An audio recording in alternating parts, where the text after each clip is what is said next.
Hello everyone, I am Anshu Agarwal. और आज हम लोग कैट प्रिपरेशन स्ट्रेटेजी के बारे में बात करेंगे। इसमें हम लोग काफ़ी पार्ट्स लाएंगे, तो अगर आपको ये सीरीज़ पसंद आएगी तो हम लोग आके आपको बहुत सारी ऐसी टिप्स बताएंगे जो मुझे पूरी उम्मीद है कि आपने पहले कभी किसी से नहीं सुनी होंगी और आपको कैट में परसेंटाइल इंक्रीज करने में काफ़ी काम आएंगी। ठीक है, तो आज हमारा फर्स्ट पार्ट इसका हम लोग सॉल्व करेंगे, यानी बात करेंगे, है ना। अब इतने सारे डाउट लेते लेते, क्वेश्चन लेते लेते, है ना, सॉल्व करेंगे ही निकल आता है मुझसे। ठीक है, तो फर्स्ट पार्ट में हम लोग बात करेंगे कि मॉक टेस्ट हमारे क्यों इंपॉर्टेंट होते हैं। ठीक है, इनको देना चाहिए कि नहीं देना चाहिए, है ना। और आप में से बहुत सारे ऐसे बच्चे होंगे जिनके हो सकता है कि मॉक टेस्ट अगर वो दे रहे हो तो उसमें काफ़ी लो परसेंटाइल आ रहा हो। तो आज इस बारे में भी बात करेंगे और आगे के जो पार्ट्स आएंगे उसमें फिर ये भी बात करेंगे कि कौन सा सेक्शन कैट में टफ आ सकता है, कौन सा इजी आ सकता है, LRDI का कितना अच्छा वेटेज हो सकता है और मॉक टेस्ट कैसे दिए जाएं। और आपके जो भी डाउट्स होंगे आप कमेंट सेक्शन पे लिखना, तो जो अच्छे कॉमन कॉमन डाउट्स होंगे उन पे भी मैं इस सीरीज़ में आगे पार्ट्स बनाऊंगा। ठीक है, तो चैनल लाइक और सब्सक्राइब जरूर कीजिए अगर आपको हमारे वीडियोस पसंद आते हैं। और हाँ, एक बात और, आप में से जितने भी स्टूडेंट्स नए नए हमारे चैनल से ऐड हुए हैं उनको मैं बता दूं कि कैट के सबसे इजी सॉल्यूशंस, है ना, प्रीवियस ईयर के आपको हमारे ही चैनल पे प्रोवाइड होंगे। ठीक है, तो आप हमारे चैनल की प्लेलिस्ट पे जाइएगा। ठीक है, प्लेलिस्ट पे जाइए और वहाँ पे जाके आपको पूरे प्रीवियस ईयर के सॉल्यूशन मिल जाएंगे। और 2021 का क्वांट अभी तक अपलोड हो चुका है। LRDI पे उसमें काम चल रहा है, तो LRDI के कुछ वीडियोस अपलोड हो चुके हैं और LRDI के भी आप हमारे सॉल्यूशंस देखना, आपको सबसे इजी सॉल्यूशन हमारे चैनल पे ही मिलेंगे। ठीक है, और अगर आपको हमारा कोर्स परचेस करना हो, ठीक है, तो दो ही ऑप्शन है, या तो किसी ब्रांड के पीछे भग जाओ, ठीक है, या हमारा कोर्स परचेस कीजिए जहाँ पे आप बेसिक से लेके हाई लेवल तक पूरे क्वेश्चन सॉल्व कर लोगे और थ्योरी बहुत अच्छे से इसमें समझाई हुई है।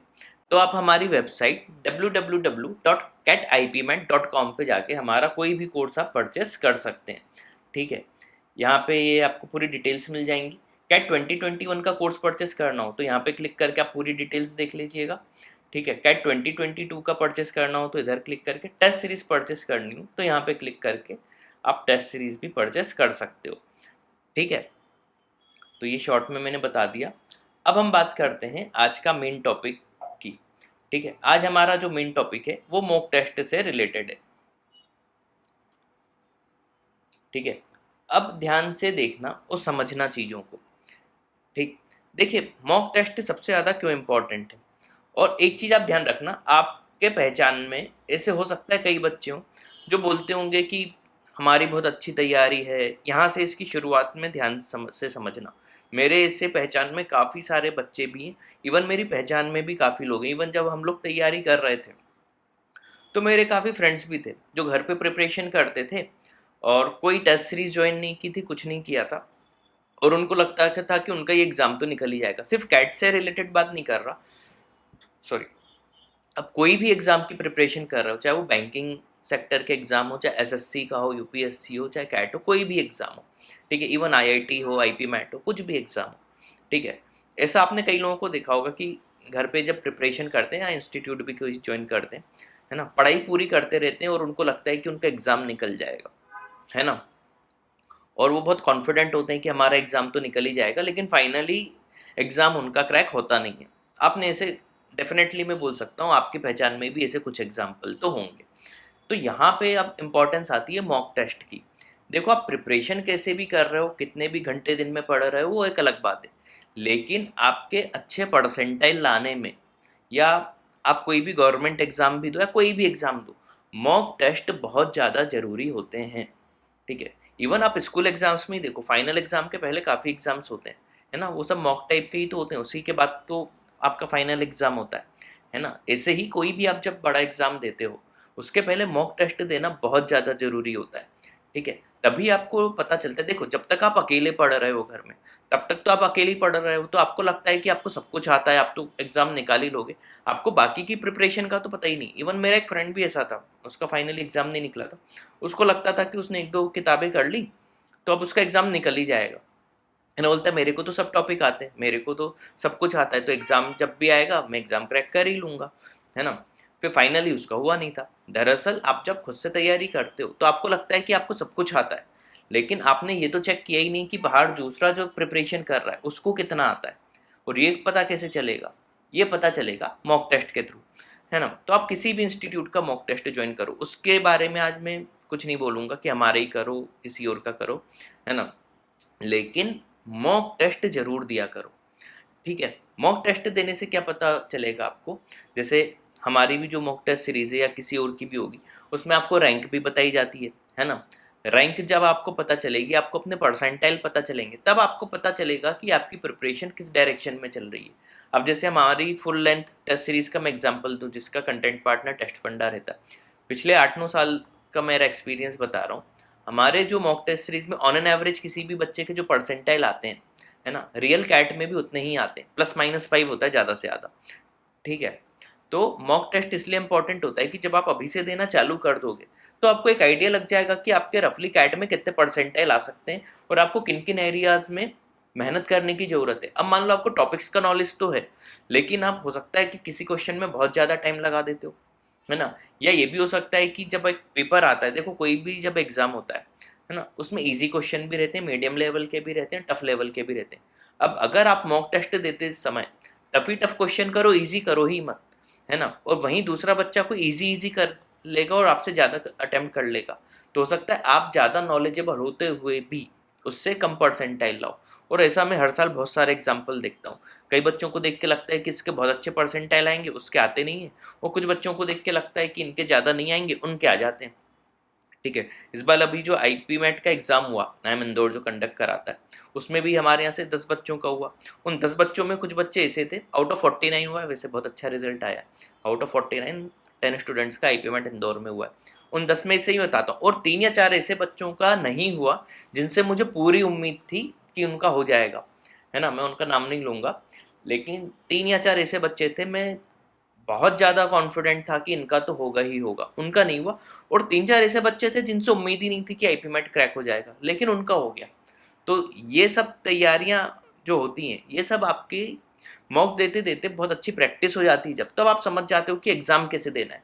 और जो बच्चा ये सीख गया कि एग्जाम कैसे देना है, उसका एग्जाम में अच्छा परसेंटाइल आना डेफिनेटली श्योर है ना। तो देखो, पढ़ाई से भी ज़्यादा इंपॉर्टेंट क्या है, मेरा ये पर्सनल मानना है, पढ़ाई से भी ज़्यादा इंपॉर्टेंट है मॉक टेस्ट देना, और कैसे देना ये सबसे ज़्यादा इंपॉर्टेंट है कि कैसे दिया जाए। तो जब आप 20+ भी मॉक टेस्ट दे देते हो, फुल लेंथ की बात कर रहा हूँ, है ना, जिसमें क्वांट भी रहेगी, LRTI भी रहेगी, वर्बल भी रहेगी, तो आपको 20 देते देते एक आइडिया लग जाता है कि आपकी प्रिपरेशन कैसी चल रही है, हम आपसे गलतियां क्या हो रही हैं, आपको किन किन एरियाज में वर्क करना है, तो वो आप करते रहते हो। तो 20 आते आते एक आपकी अच्छी कमांड हो जाती है, और अगर उसी फ्लो में आप असली एग्जाम दे देते हो कैट जैसा, तो आपका एक बहुत अच्छा एग्जाम चले आता है। तो ये थी एक इम्पॉर्टेंस मॉक टेस्ट देने की। उम्मीद है कि मेरे इतने लंबे प्रवचन में ये चीज़ समझ में आ गई होगी कि मॉक टेस्ट क्यों इम्पोर्टेंट है। किसी भी इंस्टीट्यूट का लो, बस वो इंस्टीट्यूट अच्छा होना चाहिए, ठीक है। अब दूसरी चीज़ है, आप में से कई बच्चों ने जिन्होंने मॉक टेस्ट देना चालू कर दिया होगा, उनको लग रहा होगा कि मेरे बहुत कम परसेंटाइल आ रहे हैं। एक चीज़ ध्यान रखना, ये भी मैं अपना हर साल का एक्सपीरियंस बता रहा हूँ, बहुत सारे बच्चे ऐसे होते हैं जब कैट का फॉर्म भी भर देते हैं, मॉक टेस्ट देना चालू करते हैं। ये बात ध्यान से सुनना, बहुत ज़्यादा इंपॉर्टेंट है ना। तो जब वो मॉक टेस्ट देना चालू करते हैं, तो उनके लो परसेंटाइल आते हैं, है ना, लो परसेंटाइल आते हैं। लाइक मान लो आप 20 to 40 परसेंटाइल की रेंज अगर आ रही है, तो इसमें मैक्सिमम बच्चे क्या करते हैं, कैट की प्रिपरेशन करना ही छोड़ देते हैं। कई कोचिंग, कई इंस्टीट्यूट ऐसे होते होंगे, आप कभी अगर पहले गए हो, अगर आप ड्रॉपर हो, आपने देखा होगा कि कैट के फॉर्म आने के, कैट के 1-2 महीने पहले, ऐसा बोलना चाहिए, कैट के 1-2 महीने आपके जो भी स्ट्रेंथ होती होगी इंस्टीट्यूट की, वो एकदम से बहुत कम हो जाती होगी। उसका रीज़न कभी जानने की कोशिश की? रीज़न ये होता है कि जब बच्चे मॉक टेस्ट देते हैं, तो उनके लो परसेंटाइल आने लगते हैं, तो इतना डिमोटिवेट हो जाते हैं कि वो प्रिपरेशन ही छोड़ देते हैं। ऐसे में क्या होता है, फिर फैकल्टीज़ को आगे आना चाहिए उनको मोटिवेट करने के लिए, या फैकल्टीज़ हो सकता है कि अगर बहुत सारे बच्चों को पढ़ा रहे हो तो उनके पास हो सकता है इतना टाइम ना होता हो। तो फिर यहाँ पे बच्चे की एक जिम्मेदारी है कि वो कम से कम जब भी कैट की प्रिपरेशन छोड़े, अगर उसके मन में ऐसा लगता है, तो उसको एक बार अपनी फैकल्टी से ज़रूर बात करनी चाहिए, है ना। वो डेफिनेटली उसको मोटिवेट करेगा कैट देने के लिए। लाइक मेरे साथ भी ऐसा हो चुका है। मेरे 2 स्टूडेंट्स थे, मैं आपको बताता हूँ। एक के कैट में 20 परसेंटाइल आए थे एक साल, वो एक बहुत अच्छे इंस्टीट्यूट जाता था, खैर उन सब की बात नहीं कर रहे, और एक के 30 आए थे। ठीक है। ये तब की बात है जब मैंने 4 से 5 साल पहले जब शुरू ही किया था। ठीक है, फिर उन्होंने ये क्लास ज्वाइन की थी, कह रहे मैं वो नहीं कर रहा, ध्यान से बस कंटेंट समझो।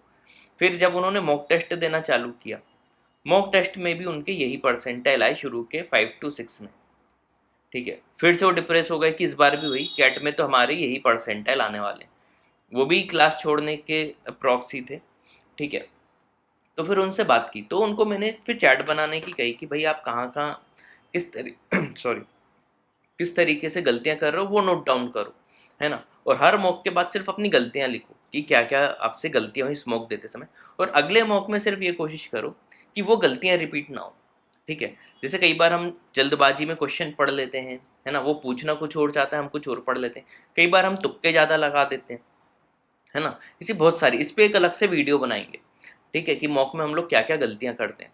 तो आपको ये वीडियो पसंद अगर आ रहा हो तो आप कमेंट पे ज़रूर बताना, और आपको अगर ये भी आगे के पार्ट सुनने हो तो बताना, तो हम इस बारे में भी एक अलग से पूरा वीडियो बनाएंगे। तो जब उनको सजेशन दिया था, है ना, तो आप विश्वास करो, इन्हें बहुत ज़्यादा तो नहीं, मैं ये नहीं बोलूँगा कि आई एम निकाल लिया था, लेकिन दोनों के 90% अप्रॉक्स आ गए थे, 90+ ही आए थे दोनों के। ठीक है, फिर उनका एक अच्छे कॉलेज में हो भी गया था। ठीक, आज से 4 से 5 साल पुरानी बात है, और हर साल ऐसे एकाध बच्चे फिर मिल ही जाते हैं। तो ये तो एक मैंने हैबिट बना ली है कि बच्चों से अगर लो परसेंटाइल आते हैं तो उनसे बोलता हूँ कि आप कांटेक्ट में रहो। ठीक है, तो कांटेक्ट में अगर रहते हैं, वो अपनी परेशानी बताते हैं, तो फिर उनको तरीके बता के ये चीज़ सॉल्व की जा सकती है। ठीक है, आप में से भी कई लोग काफ़ी घबरा जाते होंगे, तो आपकी जो भी फैकल्टी उनसे बात किया करो। आप, मैं बता रहा हूँ, डेफिनेटली आपको हेल्प मिलेगी। ठीक है, या आपको और भी कोई इश्यूज होते हो तो आप कमेंट सेक्शन में ज़रूर बताओ, तो इस पे अपन ज़रूर बात करेंगे। तो उम्मीद है आज का वीडियो आपको काफ़ी पसंद आया होगा। तो यहाँ पे देखो, मैंने एक चीज़, आपको दो चीज़ें ध्यान रखो। एक तो मैंने आपको बताया कि मॉक टेस्ट क्यों इंपॉर्टेंट है, उम्मीद है कि इतनी देर में ये समझ में आ गया होगा। दूसरा, अगर लो परसेंटाइल आए तो हमें क्या करना है, एक ही चीज़ करनी है, आपको आपकी फैकल्टी से बात करनी, प्लस कैट की प्रिपरेशन मत छोड़ देना। कैट की प्रिपरेशन आपको तब तक करनी है जब तक कैट ना हो जाए। ठीक है, इससे आप काफ़ी कुछ सीखोगे, और इनकेस मान लो कैट में कम भी परसेंटाइल आए, इन केस, तो देखो आप इतना सीख चुके होगे कि इसके बाद जो एग्ज़ाम आएंगे, लाइक जैट हो जाएगा, IFT हो जाएगा, हो सकता है आप इसमें अच्छा परफॉर्म कर दो, क्योंकि मेरे पास ऐसे भी काफ़ी एग्जाम्पल हैं जिन बच्चों के कैट में 30 to 40 परसेंटाइल आए और उन्होंने जैट में 90+ परसेंटाइल ले आए। ठीक है, तो कभी भी कुछ भी हो सकता है, तो गिव अप कभी मत करना। तो आज के वीडियो का जो मूल मंत्र है टाइप, तो उसको आप एक चीज़ समझ लो कि आपको गिव अप नहीं करना है। तो आप जहाँ भी जिस भी रूम में पढ़ते हो, है ना, तो वहाँ पे एक लिख लो, डोंट गिव अप टाइप, है ना, और prepare yourself till CAT. ठीक है, तो कैट तक अपने आप को इतना प्रिपेयर कर लो, इतना प्रिपेयर कर लो कि, और दिमाग में एक ही आइडिया वो रखो, ड्रीम, कि आई एम निकालना ही है चाहे कुछ भी हो जाए। तो जब आप, और हाँ, एक और मैं तरीका बताता हूँ, आप अपने रूम में एक आध आई एम की फोटो वोटो लगा लो, और रोज़ देख को बोलो कि भाई इसमें तो एडमिशन लेना ही लेना है। ठीक ना, फिर आपके देखना अंदर से अपने आप ही आवाज़ आएगी कि पढ़ाई करनी है, मॉक देने हैं, आपकी प्रिपरेशन देखना ऑटोमेटिक बढ़ जाएगी।